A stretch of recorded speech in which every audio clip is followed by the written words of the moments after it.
Good afternoon, all of you. Welcome to the 12th lecture of my series on research and publication ethics. So in the previous classes, we have discussed about various aspects of publication ethics, research ethics, as well as how to prepare various presentations, how to write a good paper or thesis, and also we have discussed the various aspects about intellectual property rights, IPR. So in that, various types of intellectual properties we have just mentioned, and as well as we have in the previous class we have seen more details on the various patents. Means what are the things that can be patented, how the patent we have to file a patent, how the granting is made. So all those things we have covered in the previous class. So from there we'll just start about the various types of patents, types of intellectual properties. In this slide, I have mentioned all the things and given as just a comparison. The font may be small for you, may not be clearly visible, but afterwards you can see the slide. So here I have mentioned the various intellectual properties like copyrights, trademark, patents, etc. So what exactly we protect in that particular type, and what are the criterias, and where we file that where we file for that granting, and duration of those things, all these are mentioned. Just a few of the things we'll just see here, like copyright. When we have discussed this intellectual property protects various artistic, cultural, like literary works, which include writings, photos, music, and various sculptures, computer programs, etc. And waiting. And this copyright should be for original things only. And the duration of copyright is normally 60 years. So, which is different from the patents. Patents normally we get the grant for 20 years. Similarly, for industrial design, it is for 15 years from registration. So, like this, there is different types for different type of intellectual properties. So copyrights has to be original. The trademarks are the properties which involve various specific words or logos, like I have mentioned the Apple logo. So others should not use it. And similarly, Coca-Cola, that symbol or a particular brand, that color code. So all these things comes as trademark. And patents also we have discussed in more details. So it should be a innovative, there should be some innovation involved, and it should be novel, and it can be a product or it can be a process also. Okay, so like this, industrial design has to be new and original. Uh, Similarly, other things are there. GI tags are also there. So you can go through the particular slide and compare the various intellectual properties which we have discussed. And in the last row, I have mentioned that when it is infringed upon, so when the copyright is infringed, when there is substantial portion is copied. So if something is copyright material is there, and like a movie or some of artistic things, and from that major portion we have copied in the another program or another art form. So there is definitely copyright violation. So that can be, so case can be lodged in the court of law. So similarly, trademark, if it is likelihood of confusion, if it's exactly similar colors, code, everything is similar, just few slight difference is there. So that is the that can be possibly of the breach of the trademark. Similarly, patents are the rights for the owner who has for the patentee who has filed the things, making, using, selling devices, and embodying the claimed invention. Those are termed as violation of that patent law. Similarly, if it is a trade secret, so it has the secrecy has to be maintained. In somebody has theft that particular thing, so that will be violation of the trade secrets. So like this, the various intellectual properties can be compared. So we'll go to the next one.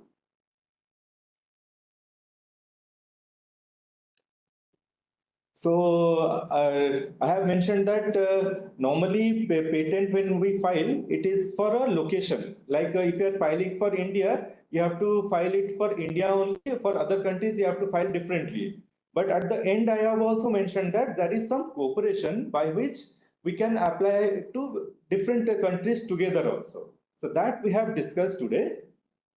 So there is a treaty known as Patent Cooperation Treaty. This is for protecting your inventions abroad. Like if you are protecting the things in India, you can at the same time you can protect the things abroad also. So this is a particular website I have mentioned here. So more details you can get in that website regarding this Patent Cooperation Treaty. That is, we normally call it PCT. So what is the Patent Cooperation Treaty? The PCT is an international treaty with more than 145. Recently, it has slightly increased. More than means it having a large number of contracting states or countries.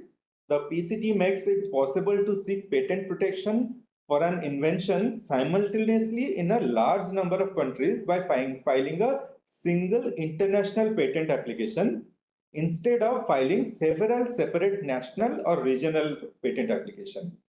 The granting of patents remain under the control of the national or regional patent office in what is called the national phase. Uh, so we can go for if our country is under a patent cooperation treaty, so then we can go for patent in various countries. Not only in India, we can have in several other countries which are under this PCT. So we have to apply for an international patent application. But the everything granting and all will be from the India only. That is the national or regional patent office. Like India's regional office will grant the patent, but it will be valid in all these PCT countries. So this involves two phases. One is the national phase, one is the international phase that we'll discuss after. This PCT procedure involves there are various steps. First is filing, like in patent normal filing. Here you file an international application. There we were filing the application in the national or the regional office. But here also same regional office will apply, but we'll have to apply the international application with a national or regional patent office or a WIPO complying with the PCT formality requirements. In one language, you may pay one set of fees. So you have there are various regional or national patent offices which are under this PCT. India is a part of PCT, so there is a organization in India where we can file the patent. So, but we have to mention that it will be an international application. So then it will be go through this PCT procedure. Next is international search has to be carried out. International search, that detail we'll see. An international searching authority that is known as ISA, one of the world's major patent offices, identifies the published patent documents and technical literature, that is the prior art, which may have an influence on whether your invention is patentable and establishes a written opinion on your invention's potential patentability. Thing is that when we go for an international application, it has to be first searched by a particular agency, that is the International Security Authority. They will search the things and they will give the report that yes, this is patentable and this is not, there is no, this is having some new invention and all. Then only we can go further. Without that International Search Authority's report, we will not be moving ahead when we are going through this PCT procedure. So next, after the international search, there will be international publication. So as soon as possible, after the expiration of 18 months from the earliest filing date, the content of your international application is disclosed to the world. So that will be international publication. So here also we can go for, that's the optional thing, supplementary international search. A second international supplementary international search identifies at your request published documents which may not have been found by the first ISA, which carried out the main search because of the diversity of the prior art in different languages and different technical. So whenever we are going for different that international patent, it may be for various countries. So there will be different languages and there may be different technical fields will be there. So searching everything may not be completed within that first phase. So one supplementary international search also can be requested. So this way we'll get an international search report, and after that we can go for the patent procedure. Somebody is waiting. We wait for them.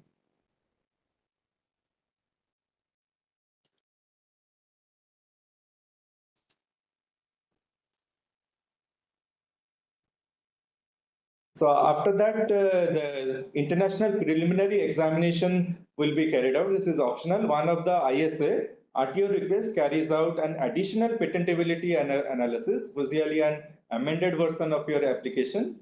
So next, the national phase started.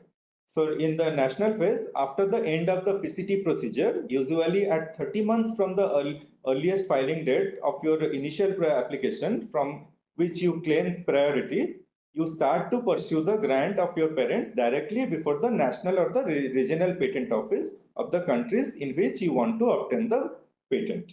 Like if I am going for a patent in India, but I am going through a PCT procedure so that in other countries, PCT related countries, it will be applied also.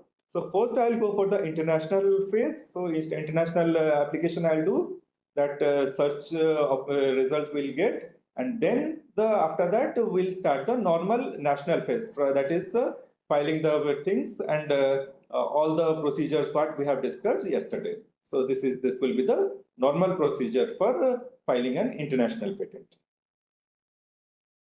So how do I protect and my invention in several countries? So in order to protect your invention in multiple countries, we have these two options.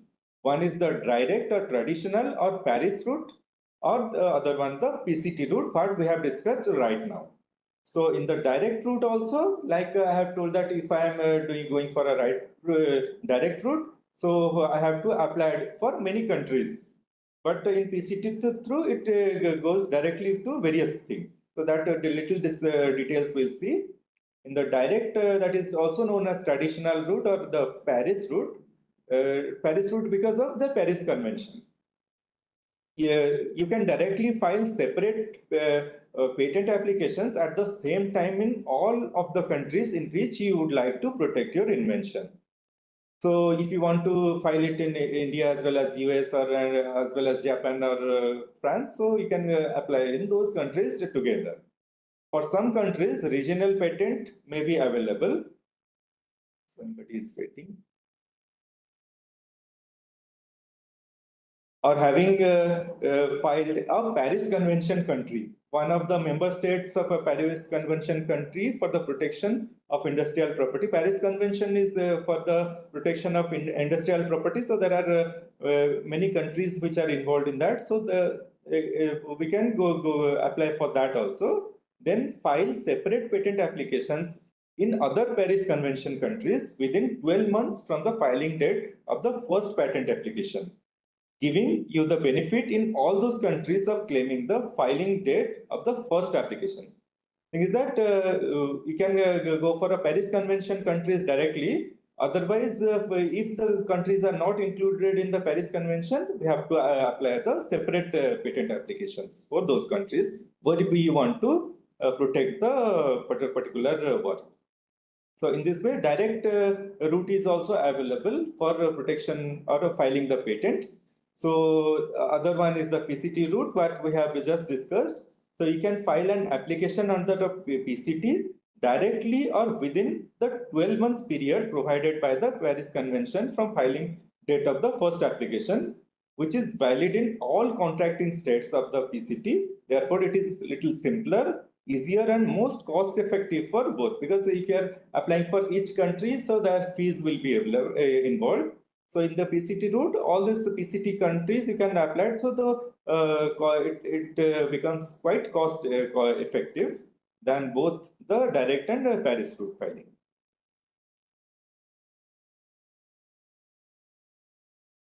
So here I have mentioned the PCT patenting procedure with timeline.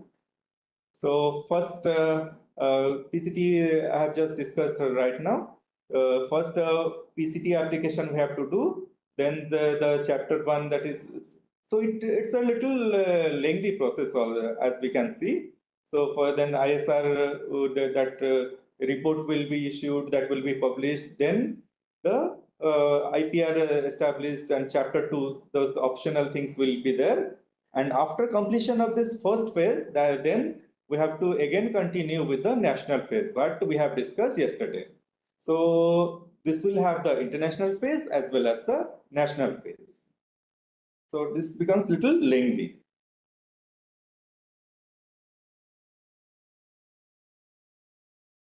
So here I have combined both the things, like traditional application route as well as PCT.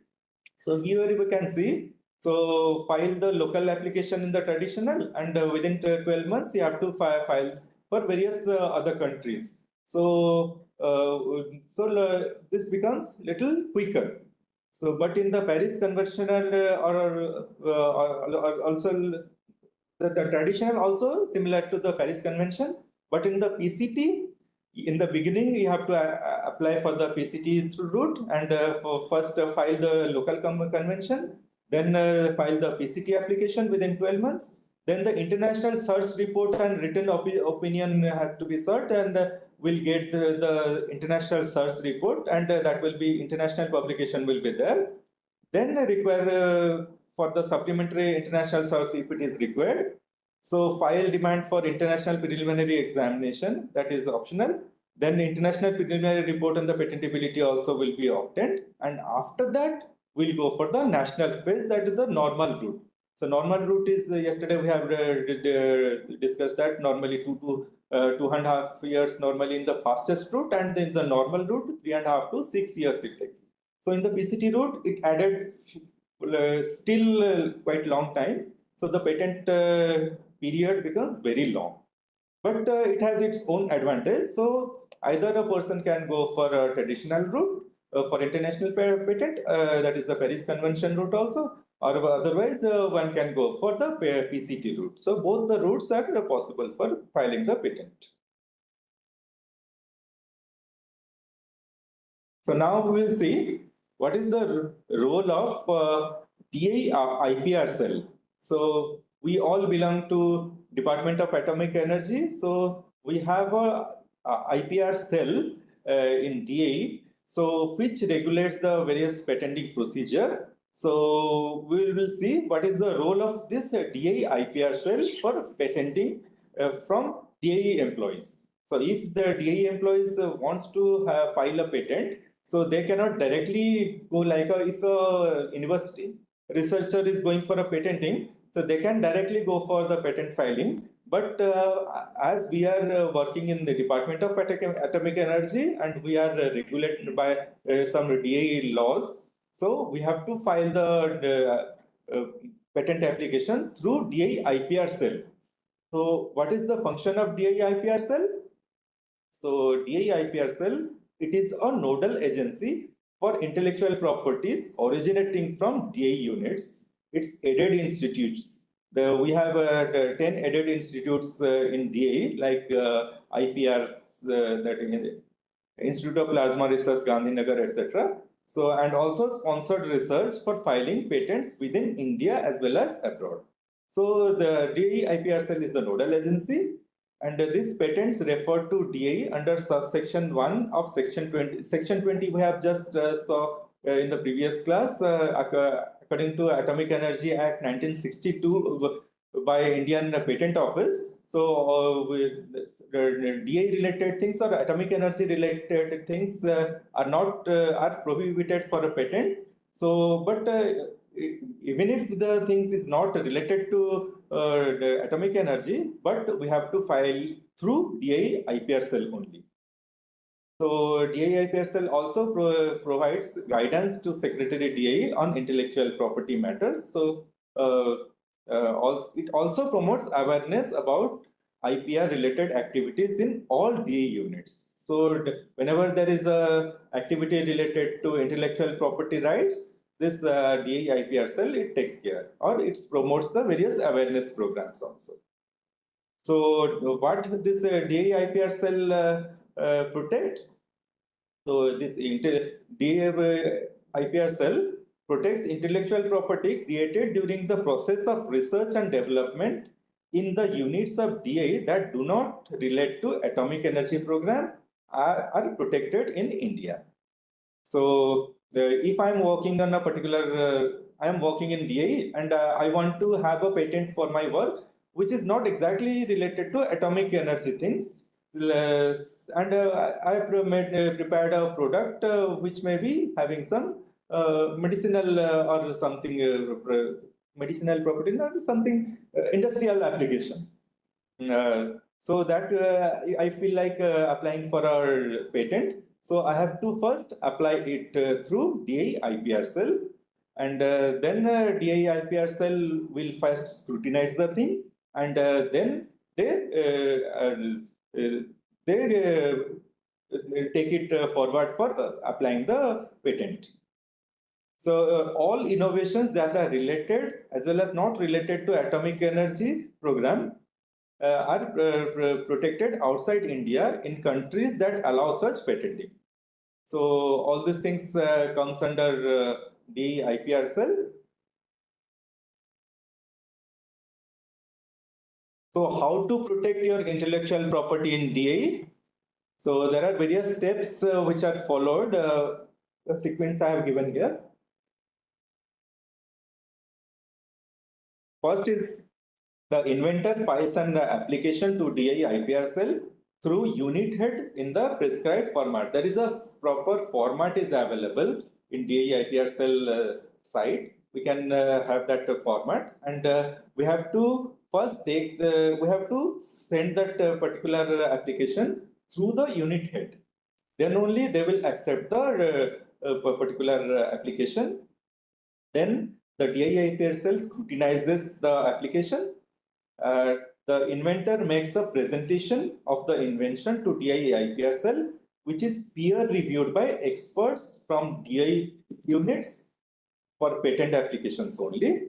So first is the application, then the DAE IPR cell scrutinize, and during this scrutinization process, a part of the scrutinization process is the presentation by the inventor or the patentee.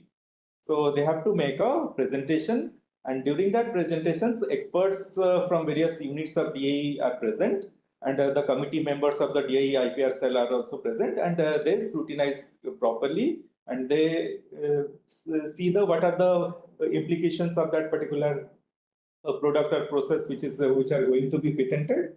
So after a thorough review, it is recommended recommendation is given. Recommendation of DAE IPR cell is sent to Secretary DAE for approval. So if they found something, all the things are in place, so they sent it to the Secretary DAE. If there is some limitations or there is some things which are not to be patented, or there is some obviousness is there, or it is not that much innovative, so they can either reject the thing or they can also ask for resubmission of that particular application with some modifications. So after modifications, again the same procedure continues. So after this recommendation to Secretary DAE, patent application is forwarded to attorney for processing. So all these applications in DAE, DAE means the DAE members, we do not directly apply on our own. It goes through an attorney. So because the DAE IPR cell has they have various attorney in India, which is assigned by the higher authorities. The patent application is forwarded to the attorney for processing. For patent applications, the final draft is vetted by the inventor before sending it for filing. So inventor sees the final draft, which is prepared by the attorney. They vetted it, and then the attorney files it on behalf of that particular patentee or the researcher.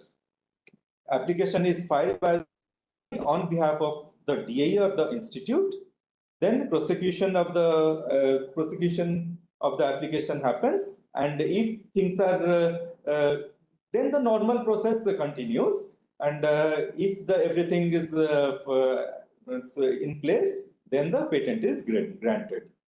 And maintenance of intellectual property by means of periodic renewal. So with it, after certain period of time, the intellectual IPR has to be renewed, like the patent has to be renewed. So this is the various steps which are involved for patenting by a DAE researcher, that is through a DAE IPR cell. So here I have given that flowchart diagram, steps involved in filing a patent application through DAE. Same thing I'm just repeating. Inventors file the application to DAE IPR cell through their unit heads. Then the application is scrutinized by DAE IPR cell. Presentation of the inventor to DAE IPR cell, then peer review happened. So during that, if there is some limitations have been found, so it again there is a suggestion to rectify it and resubmit it. Then again it comes to the same process, and if all the things are fine, then the subject is forwarded, that is recommendation of DAE IPR cell to Secretary DAE for approval.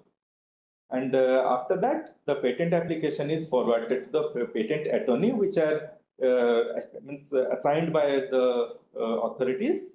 The patent attorney only process the things and prepare the format for filing the patent.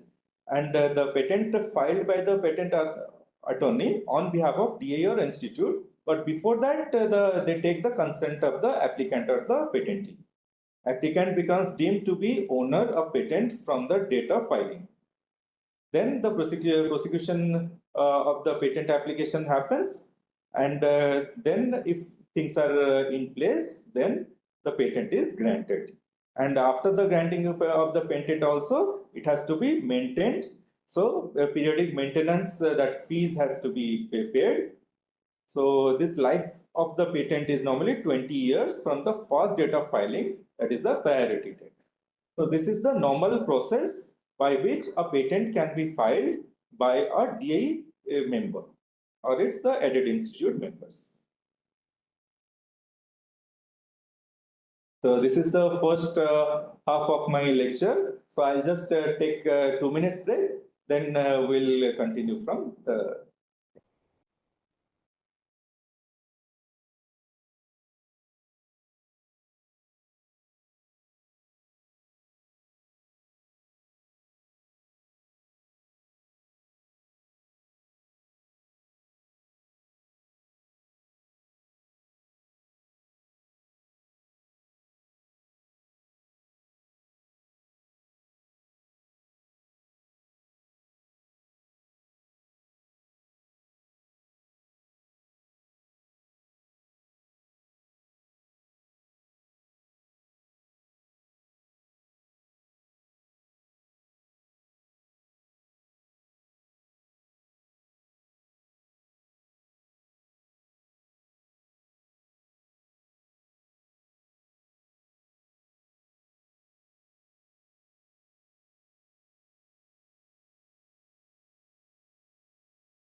Welcome back. This is my 13th lecture and supposed to be the last part of my lecture because Monday I'll be taking mostly the revision of the whole things that I have covered during this lecture series.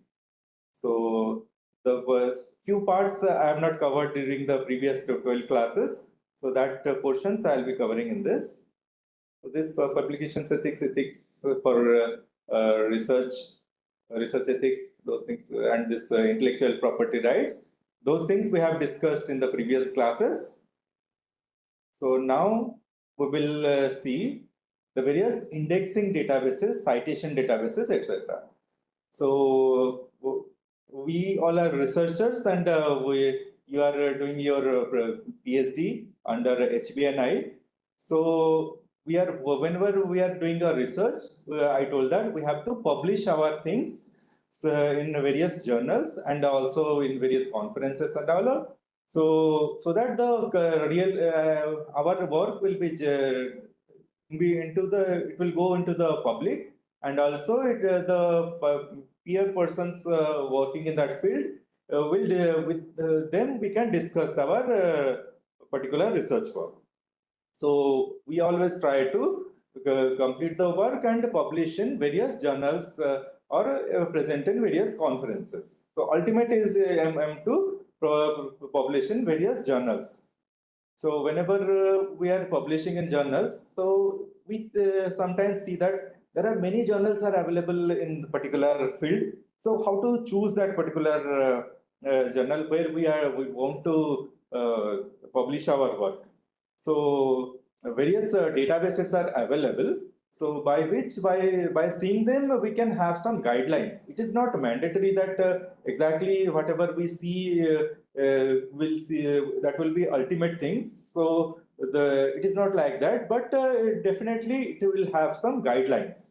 You all may be knowing whatever I am going to discuss in this particular class, but still then a part of this course we will see these things how to choose what are the important factors and by which we judge a particular journal or our particular research person, and how we see that our research person is doing well in that particular research or not.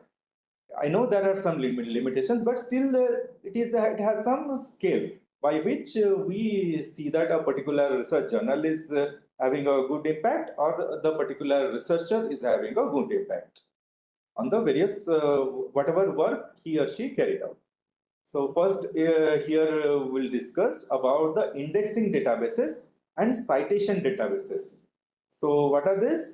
The indexing databases and citation databases are both tools for managing and accessing information, but they serve different purposes.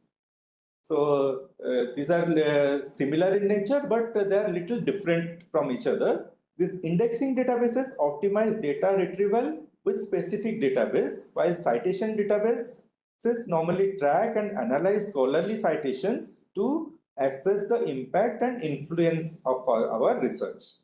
So citation means whenever we publish something in a particular conference or a particular journal, whether other persons are citing it. So that way we get the citation. So whenever we get more citation, we feel that yes, people are following our work and they are telling whether our work is good or there is some limitation of our work. Means there is a continuation of our work to the world. So citations are sometimes very important. So this indexing database, mostly citation databases have this citation informations. So what is this index databases? These are to enhance the speed and efficiency of searching within the database by creating indices, like an index in a book that allows system to quickly locate relevant records. Like we are reading a book, there is a, let us assume 300 pages book, and we want a particular topic in that book where we want to do the search. Like here, if it is a book on this particular research methodology and all, and I am searching the indexing databases only in that particular. So what I'll if I'll go to the 300 pages and see searching for that, it will be difficult. So what I'll do, I'll go to the index of that particular group, and from the index I'll get the information that okay, this particular subject is appearing in, let us assume 120 number of pages. So instead of going through the whole book, I'll directly go to that particular 120 number page, and from there I'll get my information whatever I was expecting from that book.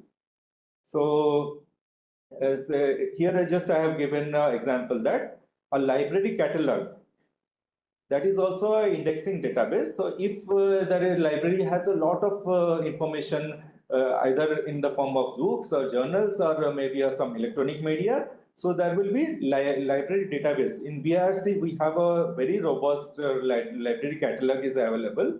So in that we have to do, there is a search engine, and we have to put the words which we want to search, and immediately we will get that this particular work is available in these books or these journals or this whatever electronic media are available in that particular library. We'll get that information, and instead without wasting our time, we can directly go to that particular book or journal, and we can get the information.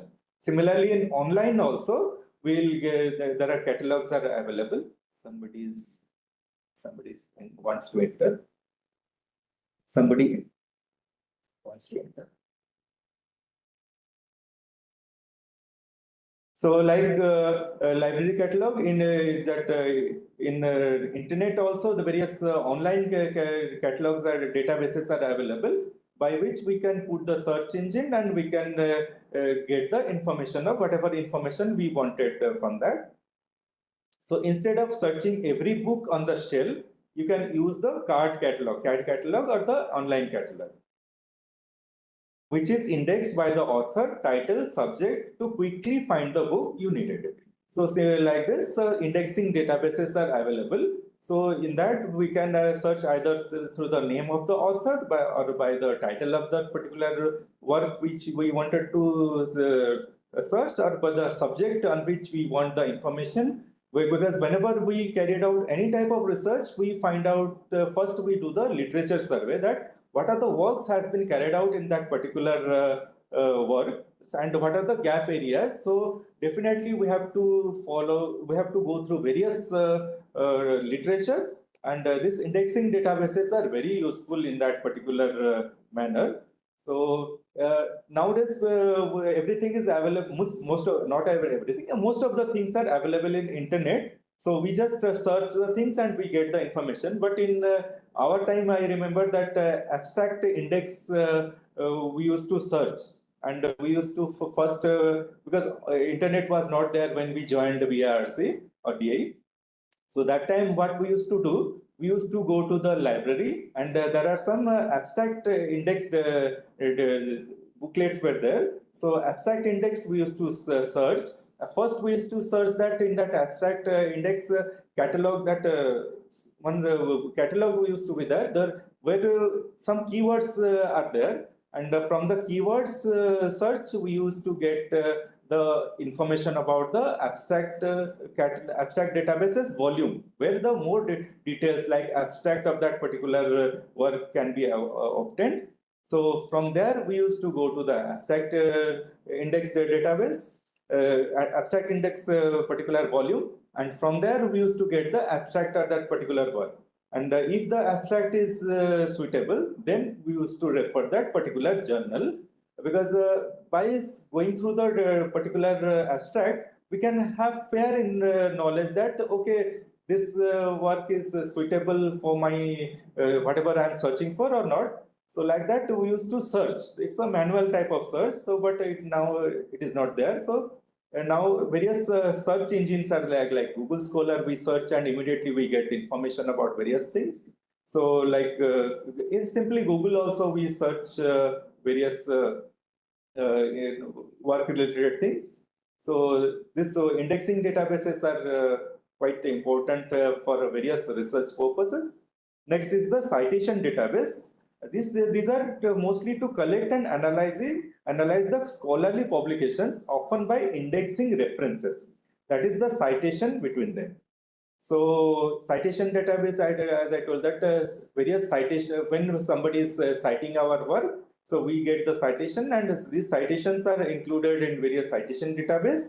So some of the examples of the citation database are Web of Science, Scopus, Google Scholar, etc. So researchers use citation database to find relevant literature, assess the impact of their work, because if I'm doing a work and how people are utilizing my work, whether this is relevant for their work, so is there any impact of my work to the world and all? So all these things can be assessed through this citation database, and also identify potential collaborators, because if somebody is giving means discussing my work, so there is a possibility that I can collaborate with those group of scientists, because with together we can take the work to some higher levels.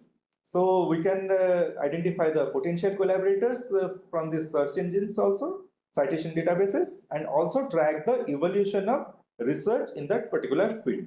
So whatever is the how the research work is getting evolved. So those informations we'll get from various citation databases. So we'll just see little more about this. First is the Web of Science. More details of this, all these things, you will get it in internet, and you may all be knowing about these things. So I am just giving a glimpse of this particular various citation databases, because this we use frequently in our research purpose. So first one is the Web of Science. We told that WS. The Web of Science is a bibliographic database of scholarly articles from 22,000 peer-reviewed journals worldwide. So it covers a very large number of peer-reviewed journals. The platform provides tools for advanced search, citation analysis, and bibliometrics. So all these options are available in Web of Science. Access via this catalog record. The Learning Resource Hub provides self-paced training for Web of Science. It is considered as the largest accessible citation database. Web of Science is considered as the largest accessible citation database, whatever I could understand or whatever information I have. So with time, it may change also. So at present, it is considered as the largest accessible citation database. And Web of Science was originally produced by Institute for Scientific Information, that is the ISI. And similarly, Scopus is also there. Scopus is a trusted source neutral abstract and citation database curated by independent subject matter experts who are recognized leaders in their fields. So we also all of you may be knowing about Scopus, because we see the Scopus for searching various work related things. It is a huge multidisciplinary database with citations and abstracts from peer-reviewed journals, literature, trade journals, books, patent records, conference publications, etc. It also provides the tool that helps scholars identify their scholarly impact. So what is the impact of our work? That we can get the information from Scopus also. Similarly, Google Scholar. Google Scholar is a freely accessible web search engine that indexes the full text or metadata of scholarly literature across the array of publishing formats and disciplines. This Scholar Index includes peer-reviewed online academic journals and books, conference papers, theses, dissertations, preprints, abstract, technical reports, all these things are included in Google Scholar. So by searching either in the Web of Science or in Scopus or in Google Scholar, we'll get a lot of information about the various research that has been carried out and what is the impact of those research. And we can also see what is impact of our work with other work, and we can compare our work with others. So a lot of things can be carried out by going through this citation databases. So now we will see one very common word we use, that is known as impact factor of journals.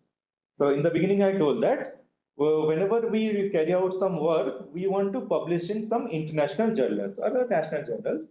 So how to choose their journals? Sometimes it is little confusing. So sometimes we go by reputation, or sometimes we go by the impact factor of that particular journal. Because whenever there are hundreds of journals are available, how to judge? It becomes the things become a little difficult. So this is a guidelines, we can say. It may not be 100% true, but we can take it as a guidelines. So what is the impact factor? Impact factor, we shortly tell that IF of a journal is a measure of how frequently its articles are cited in other academic publications, indicating its influence and prestige within this field. So how frequently the articles published in a particular journal are cited by others. So this is the simple way of explaining what is a impact factor. So impact factor is a numerical value that reflects the average number of citations received by articles published in a specific journal over a 2-year period. So within a 2-year period, how many times the particular average article is cited? Like if it is 1, then we can tell that the journal, every article of that particular journal in average gets cited once in that particular 2-year period.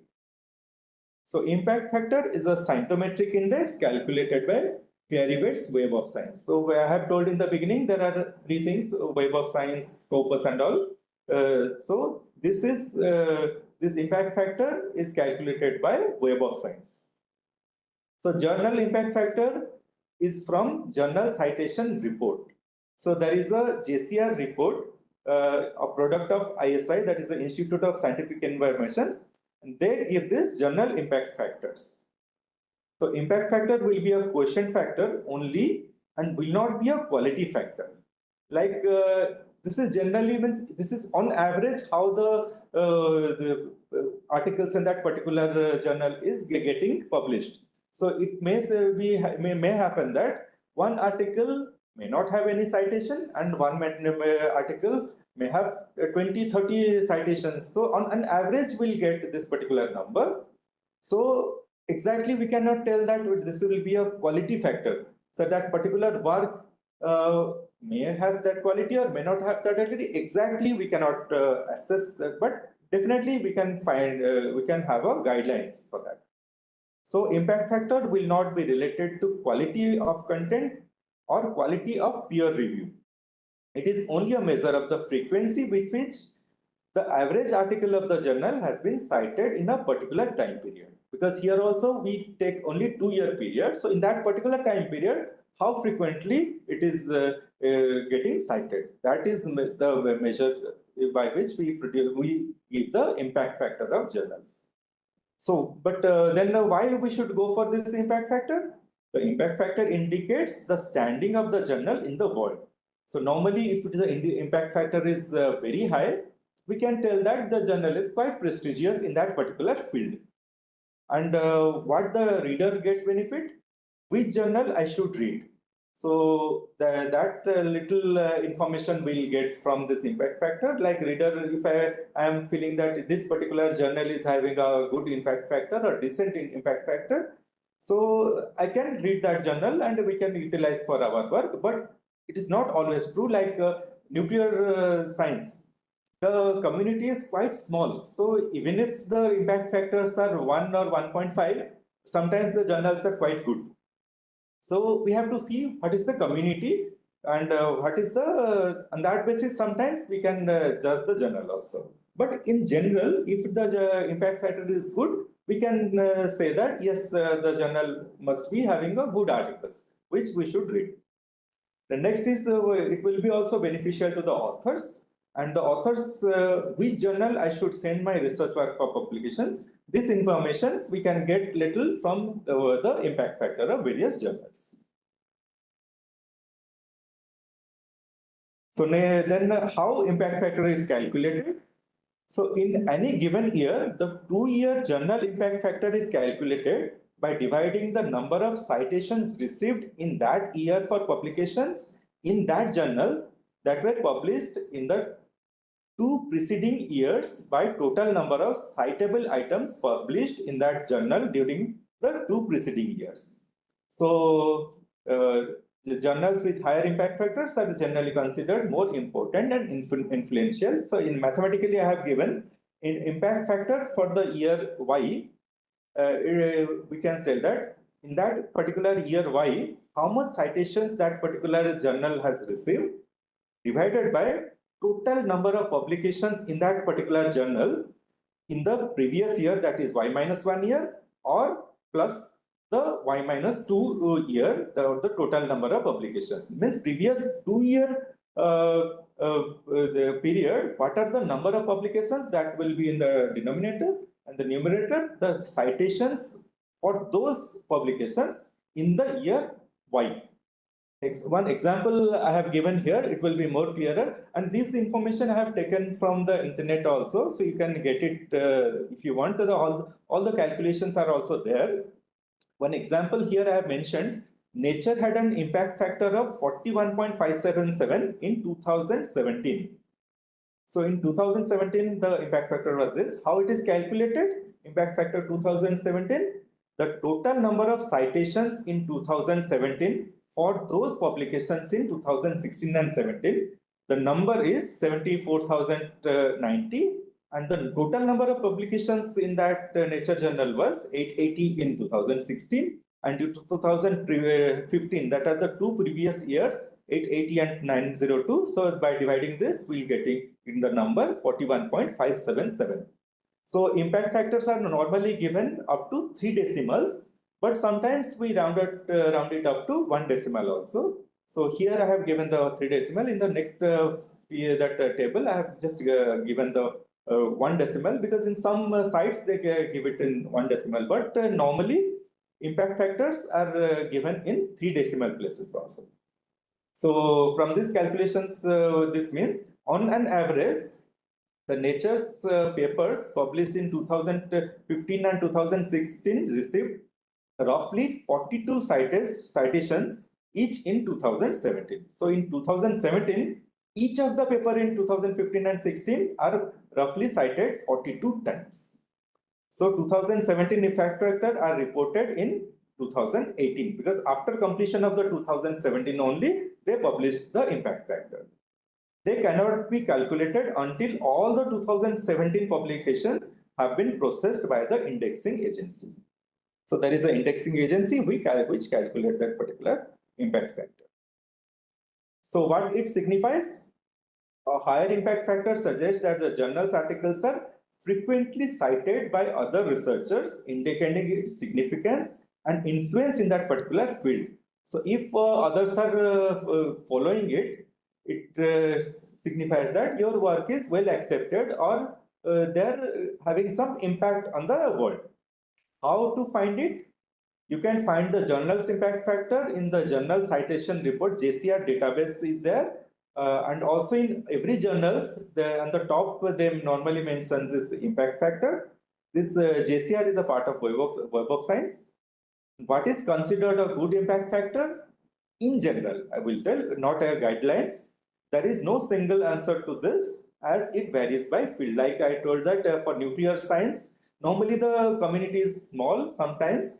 So we get 1.5 is also quite good sometimes.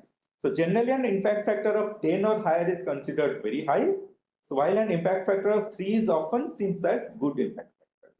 So what are the discipline limitations of this impact factor? This is discipline specific. Citations patterns vary across various fields, making direct comparisons between journals in different disciplines is unreliable.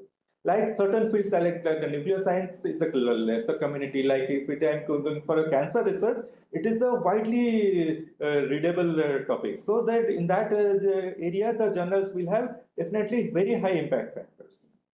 And also not a measure of quality.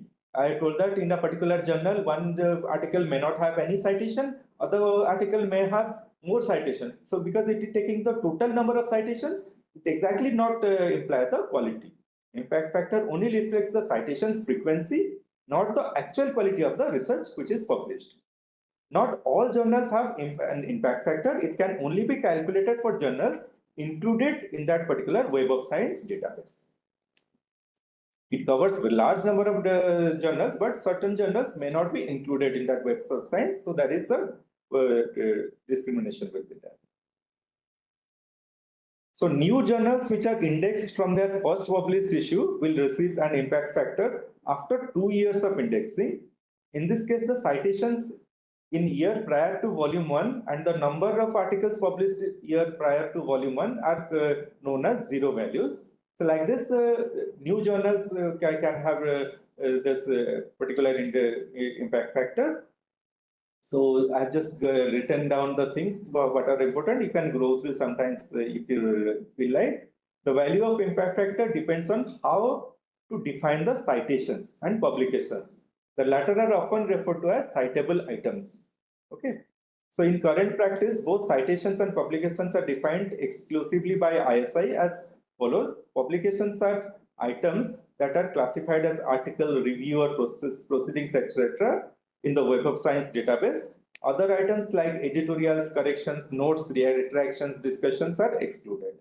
So like this, you can go through the thing. So normally we see this is published in JCR. So we can term this impact factor as the JCR impact factor also. It is a proprietary value.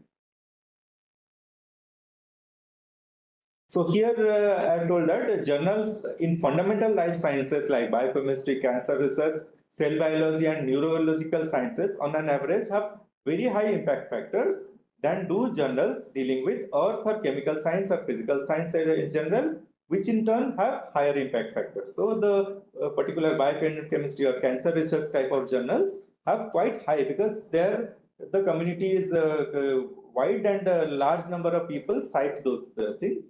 So here I have given 2024 impact factors of some of the journals. In the right hand side, I have mentioned that Cancer Journal for Clinicians, it has an impact factor of 254.7 and Lancet is 168.8. New England Journal of Medicine is 158. Like British Journal of Medicinal Journal, this is 105. So these are high impact journals. So the topics are more cited by the researchers. But in the left side, I have mentioned few of the good journals in our field. Like I am from analytical chemistry background. Analytical chemistry journal is considered as a Bible in our field. So, but it has an impact factor of 6.7. Even though 6.7 is a very good impact factor, but it is compared to quite low compared to the cancer or the medicinal journals. So like similarly, SES journals have sometimes SES Omega is at 4.3, Talenta is 6.1.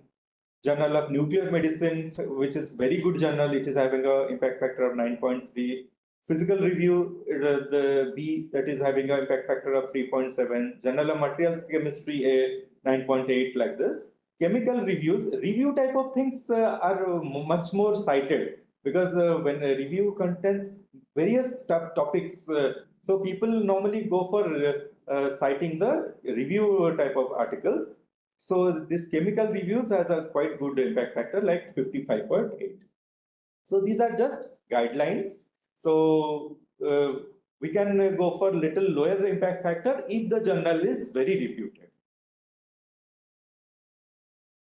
So similar to the impact factor, there is another another terminology which use here for the journals. So this is known as CITE score.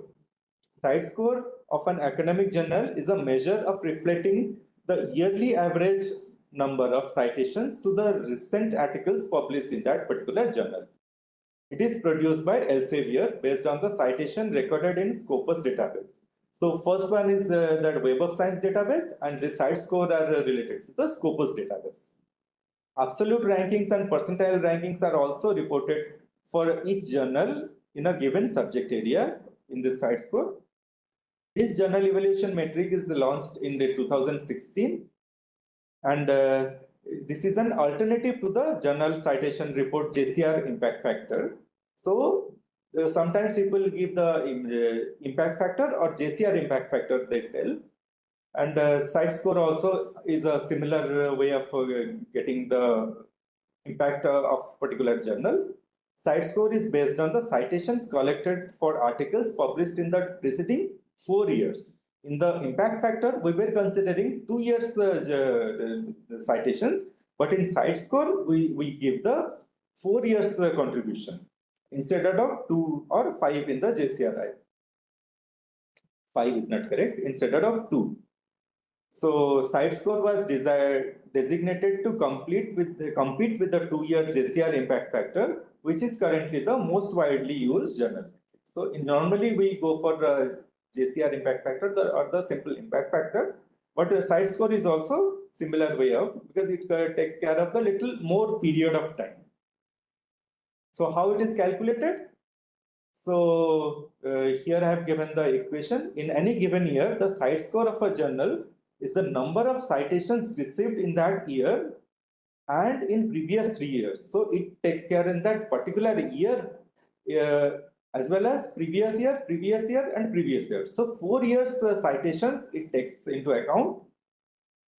So total period is 4 years divided by the total number of published documents in that particular period of time. That is articles, reviews, conference papers, book chapters, data papers.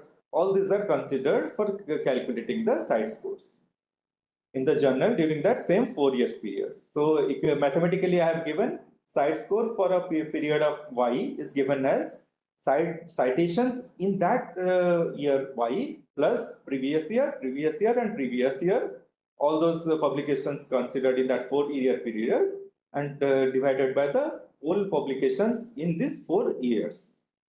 So before 22, the site score calculations was a little different, so we will not go to the details. But recently, it is calculated using this particular equation. So here I have given the site score for a particular Nature journal for 2021. It is given as 70.2. I've just taken the number for 1 decimal places only. So site score for 2021 is calculated by the citations in 2021, 2020, 2019, as well as 2018 for all the publications in these 4 years periods, and divided by the number of publications in this particular publications. So by doing this, we get the number as 70.2. So like this, impact factor as well as site score can be calculated, and in site score we include that year's citations also, but in the impact factor we only consider the previous 2 years citations. So these are 2 different way of calculating, but both give some indication that how the journal is having an impact on the particular area. So here I have just compared the impact factor and the site score. Evaluation period for impact factor is 2, for site score it is 4. The database is JCR database for impact factor and Scopus database in the site score. Number of index journals are 20,994 in impact factor and 28,134 in site score. So both of the things cover very large amount of journals. So impact factors are accessible by subscribers, but site scores can be accessed by anyone. So what are the things that are evaluated in impact factor? Mostly articles and reviews, but in site score, articles, reviews, conference papers, or book chapters, all these are included. So this way we can have the idea of impact factor as well as site score. So this is about choosing a particular journal and how it has some impact on a particular research area. Now we will see how to give some whenever there is a person who is a researcher, and how to see the person's impact on that particular area.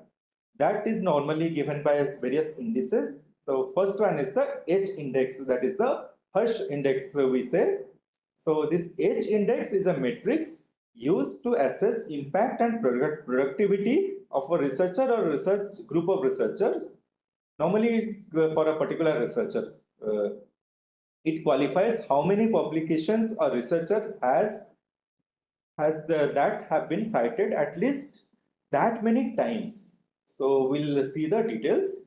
So definition of H index is, the H index is the highest number H H has come for the physicist who has first Professor Hirsch, who has given this particular way of calculation. So H index is the highest number H such that an author has published H papers, each of which has been cited at least H times, according to the University of Michigan and ResearchGate. So this is the definition. So here I have given the example. An H index of 10, if a person or researcher is having a H index of 10, this means the researcher has published at least 10 papers that have each having a citation 10 or more times. So if I am having a H index of 1, so it will tell that I have published at least one paper which has been published, which has been cited once. So if a person is having a H index of 50, so we'll tell that the person has 50 at least papers which has been 50 times it has been cited. So the number may be very large, and if the person might have 100 or 200 number of publications, from that 50 papers has been cited 50 times or more. So in that way, we'll get the H index.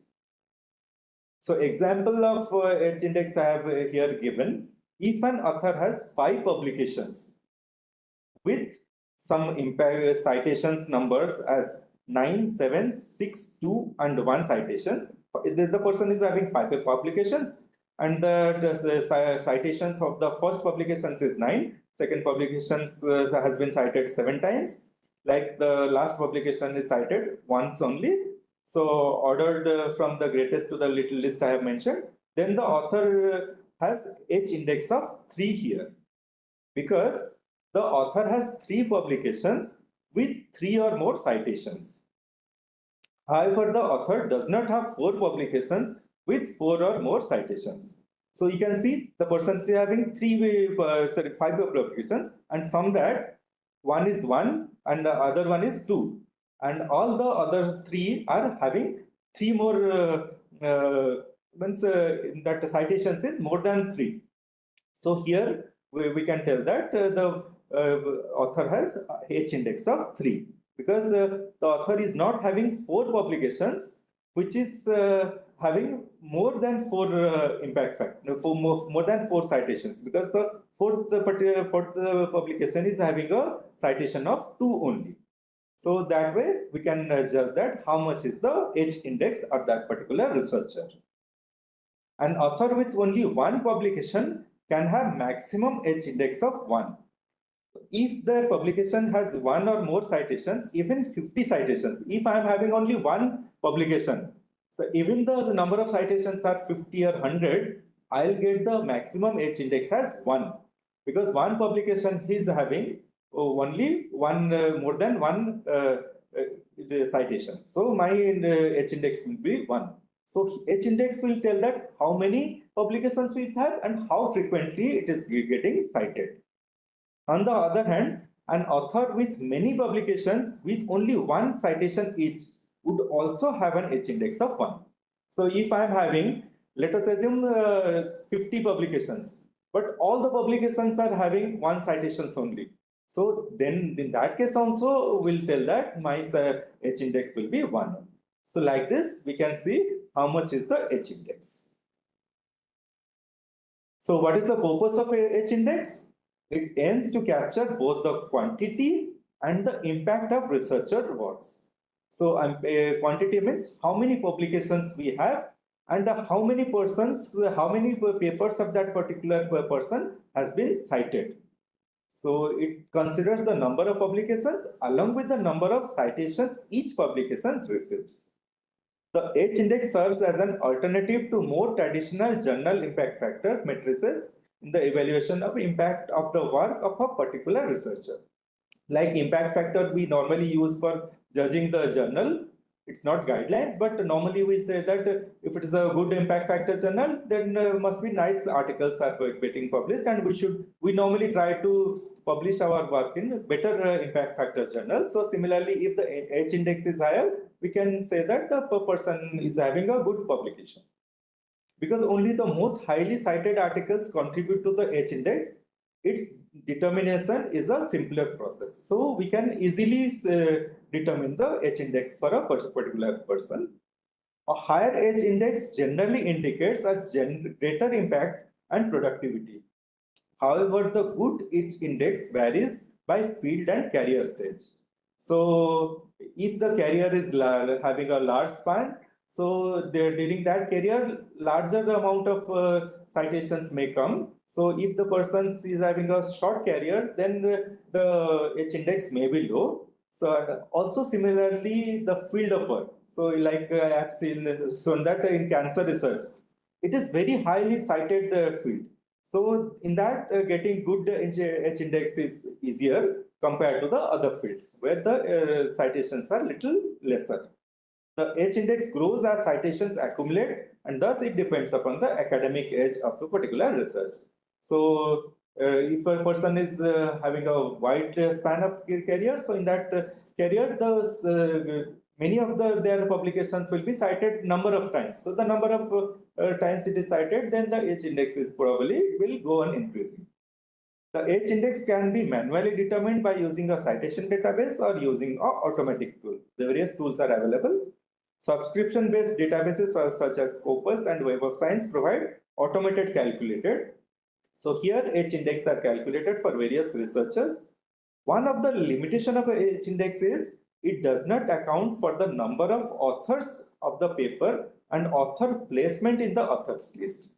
So if the person is, let us assume, is a just co-author of a particular paper, but that paper is getting cited more, and that in that manner he is getting lot of papers where he's not first author or second author or the corresponding author, but he has contributed in some manner, and he is maybe a fourth author or fifth author. I'm not telling that if you fourth author or fifth author are not important, everybody is important, but the first author normally does maximum type of work.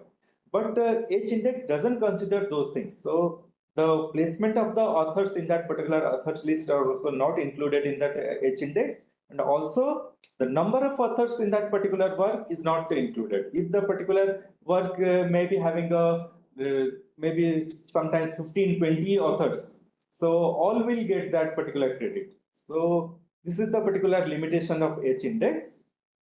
So we'll see another type of indexing now, that is known as I10 index. So I10 index, it is developed by Google Scholar, is a metric that indicates the number of publications an author has that have been cited at least 10 times.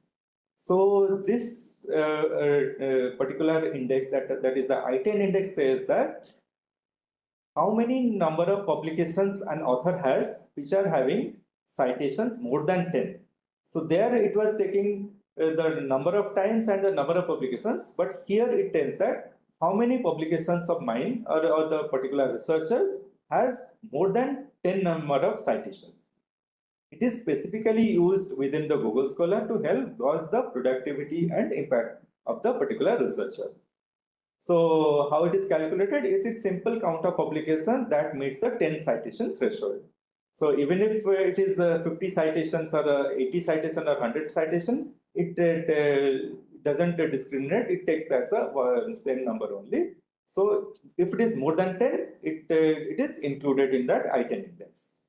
What is this purpose of that I10 index? It provides a basic measure of author's scholarly output and influence based on the citations. So normally we say that if the person, if any of our work is cited 10 times, so definitely it has some impact on that particular research area or impact on the world in that particular research area. So that's why this I10 index has been recently introduced, and if 10 number of citations are there, then we can take that particular research output into consideration. So what is its availability? The I10 index is only available in Google Scholar and accessible through an author's Google Scholar profile. So in Google Scholar, you all may be aware that Google Scholar profile you all may be having. So through that, you can have the you can get the I10 index of various researchers. So I10 index of 25 indicates that every 25 articles published by the particular researcher, the researchers received at least 10 citations. So if the researchers has published 50 articles maybe, and 25 of that particular articles has more than 10 citations, then the number of that I10 index will be 25. So if we will say that I10 index is 50 for a particular person, then we'll tell that 50 of that particular person's articles have got citations more than 10. Like this, I10 indices are calculated. So this I10 index varies among researchers mainly based on their research subject or subsections. Like this is I've already told that for various areas of research, the citations frequencies are quite different. So same thing is also applicable for I10 index. So this much I wanted to share about various ways how we give importance to various journals, that is through impact factor as well as various other parameters, and also to other researchers. So this is the end of my thing. And from next Monday, I'll have the classes in which I'll discuss about the whole whatever we have covered in the during this particular research series, lecture series.